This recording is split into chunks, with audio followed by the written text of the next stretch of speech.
What's up, guys? Filming three in a row. Let's go. Let's get into it. Let's talk about credit scores. I know I've talked about credit cards and other credit items, but let's get deep in detail of credit scores. So, people are going to ask, well, number one, what's a good credit score? So, right here, the notes say FICO and Vantage score. Now, obviously, there are other items that manage your credit scores, but zero, obviously, no credit. And then you have low credit 300, 850, and some older Vantage score models use different range, but 300 to 850 is considered the credit range. So obviously, the higher your score is, the better. So a good credit score falls between 670 and 739, which FICO defines, and then anything above 800 is excellent. So whenever you have a credit score between 580 and 669, those are fair, and 740 and 799 are very good. A poor credit score is anything below 579. So just to tell you the scores, but you're going to say, well, how are things affected?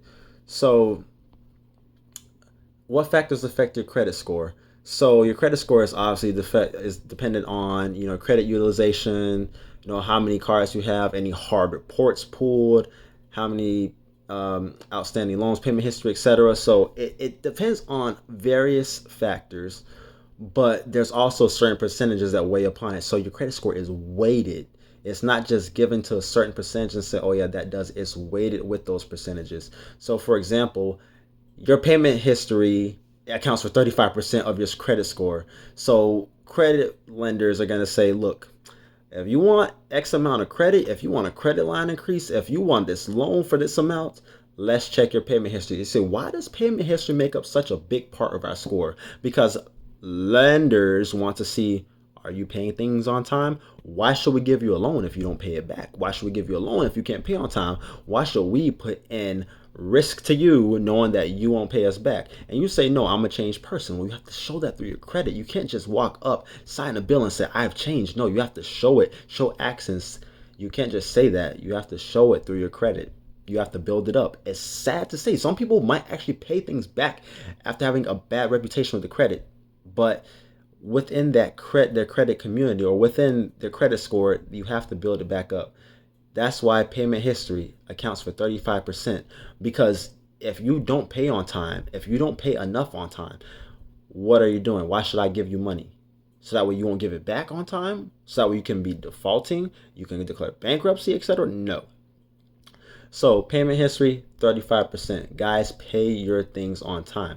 If you have to make the minimum payment, that's the best you can do, then that's the best you can do.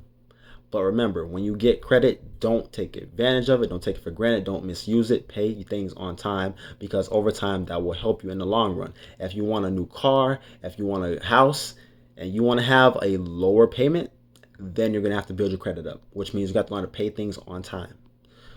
Amounts owed, outstanding balances make up another 30%. So now we're at 65. So now outstanding balances make 30% of your FICO score.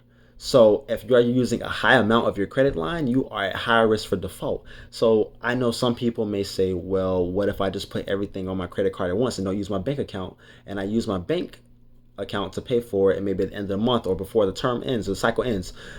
Okay, you do that. That's good. But remember, just pay it off more often. I wouldn't say hold a giant balance, because for me, whenever I see my credit score, it says, oh, balance taken on X date, knowing that I paid off the whole credit card, but it still has that balance from the prior date taken. So therefore, guys, if you feel like you have a lot of credit inquiry, or not some credit inquiries, but if you have a high like credit amount owed, as in that you take in a lot of credit and you owe that money back, then you might want to pay it off. Payment history, outstanding balances, you see the correlation. So remember, don't have a high amount owed. I know some people can't help it. I know some people can't afford to, have that low amount, but if you can't afford to, please have that low amount. I'm telling you, it helps you. You don't want to be like, hey, why do I look at my credit report and I see the balance for maybe $500 and I paid off $300 or I paid the whole thing off? Just know when your snapshots of your credit are captured. So we're at 65%, guys. So now 15% more. So now we're up to 80%.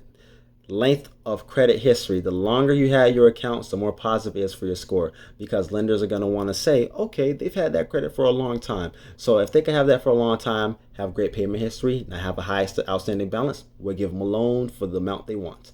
Because it takes into account to the age of your oldest and newest account and the average age of all your credit accounts. So the longer the better, because the more credit worthy you are from having longevity, length, then you'll be good enough to people be good enough to say, okay, we'll give you a loan for that amount for X amount of years, because they understand that you have a long-term history of credit. So the longer the better with your credit history.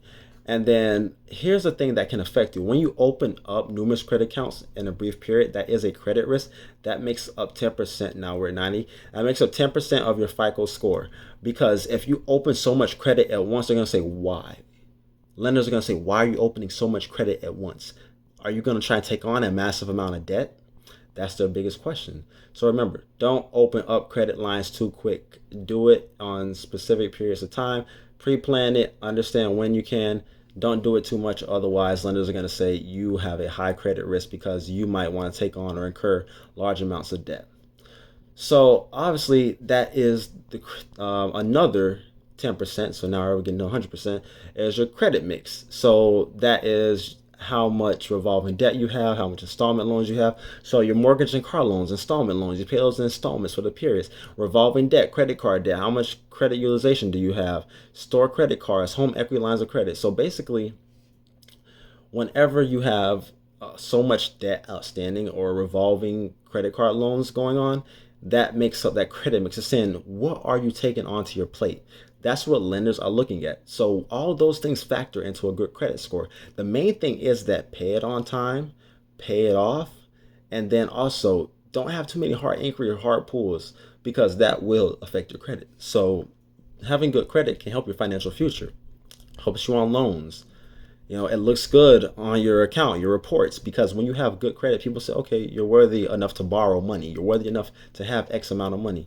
So just pay your bills on time, have your card balances low, try to avoid closing old credit accounts unless you actually necessarily need to. And then make sure your accounts are being reported, because once they're reported, like, okay, I have all my ducks in a row, all necessary information is there. But another big thing is that limit your credit inquiries. When you apply for new lines of credit, hard inquiries pull it on your credit report, and that may hurt your score a little bit. But just don't apply for new cards once. Remember, don't have so many new lines open, because find things that suit your financial needs, not suit what you want. So guys, the main thing is that have great habits when dealing with credit, because eventually you want to buy a house, buy another car, you want to do something, take out loans. If lenders don't see that you're doing it in a very, very, very concise manner, or a very precise manner, then you will not be able to have that loan, or you won't be able to have that given to you. So pay your bills on time, build your credit score, no hard inquiries, and always remember low utilization. Thanks, guys. Tune in for the next one.